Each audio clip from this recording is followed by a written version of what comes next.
Customer এসে আজ বলল, "ভাই দেখেন তো এই মোবাইলটি কিছু করা যাবে কিনা?" আমি বললাম, "কি হয়েছে মোবাইলের?" কিছুদিন যাবৎ আমি এই মোবাইলটি একটি ডিসপ্লে লাগিয়ে নিয়েছি। কিন্তু কয়েকদিন ভালো ছিল, তারপরে দেখি দুপাশ দিয়ে আলো বের হয়।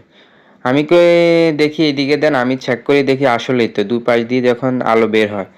এখন আমি বললে অবশ্যই যাবে সার্ভিসিং করা। তাহলে আগে সম্পূর্ণ সেট খুলে আবারও পুনরায় পরিষ্কার করে মোবাইলের ডিসপ্লেটি আবার সেটআপ করলে এই প্রবলেম থেকে সমাধান করা যাবে। সে বলল, "তাহলে অবশ্যই আমার এই প্রবলেমটি একটু সমাধান করে দেন।" তাই আমি সুন্দরভাবে মোবাইলটি খুব যত্ন সহকারে খুলে ফেলেছি। কারণ যত্ন সহকারে না খুলে যদি কোনোভাবে ডিসপ্লে এফেক্ট খায়, তাহলে আমি পুনরায় একটি নতুন ডিসপ্লে লাগিয়ে দিতে হবে। এবং আমি দেখলাম পূর্বে যত পুরাতন লাসা আছে সব পরিষ্কার করে আমি আবার নতুন লাসা লাগিয়ে দিলাম। লাগিয়ে আবার সুন্দরভাবে ফিটিং করে দেখবো এখন কি ছাদ দিয়ে কোনো আলো বের হয় কিনা। ওকে, আমি সুন্দরভাবে মোবাইলটি ফিটিং করে নিয়েছি এখন এবং রাবার দিয়ে নিয়েছি যাতে করে আঠাগুলো সুন্দরভাবে লাগে।